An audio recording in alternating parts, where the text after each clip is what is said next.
జై శ్రీరామ్ మిత్రులారా, అందరికీ నమస్కారం. ముందుగా మన ఛానల్‌ని లైక్ చేయండి, కామెంట్ చేయండి, షేర్ చేయండి. టాపిక్‌లోకి వెళ్తే, మనం హిందువులం ఎంత మొత్తుకున్నా గాని మనకింకా మనకు సోయైతే రావట్లేదు. ఒక పక్క మైనారిటీ అని చెప్పేసి చెప్పుకునే వాళ్ళు మెజారిటీగా మారుతున్నారు. వాళ్ళు చేసే అరాచకాలు రోజు రోజు పెరిగిపోతున్నాయి.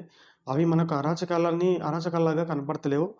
కానీ వాళ్ళకి ఈ కాంగ్రెస్ గవర్నమెంటు తొత్తులాగా మారి వాళ్ళకి కాంగ్రెస్ పార్టీతో సపోర్ట్ చేస్తుంది.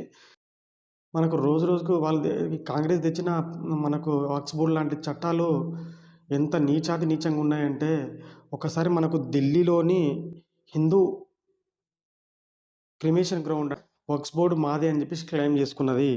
ఈ bus stand, DTA office, 6 Hindu temple, అదేవిధంగా 4 లైన్ల రోడ్డుని ఈ వక్ఫ్ బోర్డ్ అయితే మాదని చెప్పేసి క్లెయిమ్ చేసుకుంది.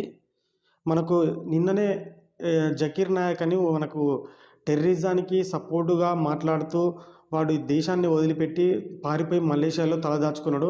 అట్లాంటి టెర్రరిస్టులకు మద్దతు పలికే చెత్తనాకోడు కూడా అంబానీ ఇల్లు వక్ఫ్ బోర్డ్ పరిధిలో ఉంది. వక్ఫ్ బోర్డ్ కిందికి వస్తది. అది వక్ఫ్ బోర్డ్ ఆస్తి అని చెప్పిండు. మనకు దేశంలో ఎవడు ఇల్లు కట్టుకున్నా గానీ అది వక్ఫ్ బోర్డ్ ఆస్తి అయిపోతుంది.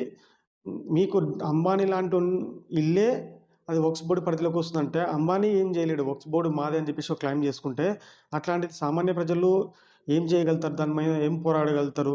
కాబట్టి వక్ఫ్ బోర్డ్ సవరణ చట్టానికి ప్రతి ఒక్క హిందువు సపోర్ట్ చేయాలి.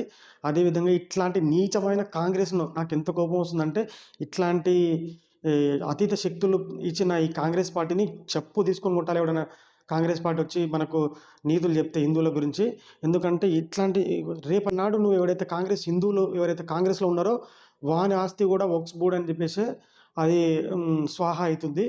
కాబట్టి ఇట్లాంటి చెత్తన తెచ్చిన కాంగ్రెస్ పార్టీని చెప్పుతో కొట్టాలి. లేకపోతే ఏంటండి మనకు ఈ హిందువుల పైన ఇట్లాంటి అరాచకాలేంటి? అసలు ఈ కాంగ్రెస్ పార్టీ అనేది ఒక హిందువుల మద్దతిచ్చే పార్టీనా? మెజారిటీ అయిన హిందువుల మనోభావాల్ని గౌరవించే పార్టీనా? మైనారిటీ అని చెప్పేసి మైనారిటీలకు ఈ ప్రపంచంలో 50 ముస్లిం దేశాలున్నాయి. ఎక్కడ లేని వక్ఫ్ బోర్డ్ మనకెందుకండి? ఎక్కడ లేని హిందుస్థాన్ ఇది. హిందూ మెజారిటీ దేశం. హిందువులకే ఇట్లాంటి సెపరేట్ పవర్‌ఫుల్ చట్టాలు లేవు. ఈ మైనారిటీలకెందుకండి? ఇవి వెంటనే తొలగించాలి. ఇవి తలుచుకుంటే బాధ అనిపిస్తుంది. కానీ ఇట్లాంటి కాంగ్రెస్ ఎవడైనా హిందూ పార్టీలో మన కాంగ్రెస్ పార్టీలో ఉన్నోనికి చెప్పండి. ఇట్లాంటి చట్టాలు తెచ్చిందా మీ కాంగ్రెస్ పార్టీ? ఇట్లాంటి చెత్తన కాంగ్రెస్‌కి మనం ఎందుకు ఓటేయాలని చెప్పేసి, ఎందుకు మద్దతు ఇయ్యాలని చెప్పేసి మీరు ఒక్కసారి ఖరాఖండిగా ఎవరైనా కాంగ్రెస్ లీడర్ ఉంటే వానికి చెప్పేసేయండి. ఇట్లాంటి చట్టాలు తెచ్చిన మన కాంగ్రెస్‌కి ఏమన్నా మద్దతు ఇచ్చేది ఒక్కసారి ఆలోచించండి హిందువులారా. మీకు వీడియో నచ్చినట్లయితే లైక్ చేయండి, కామెంట్ చేయండి, షేర్ చేయండి.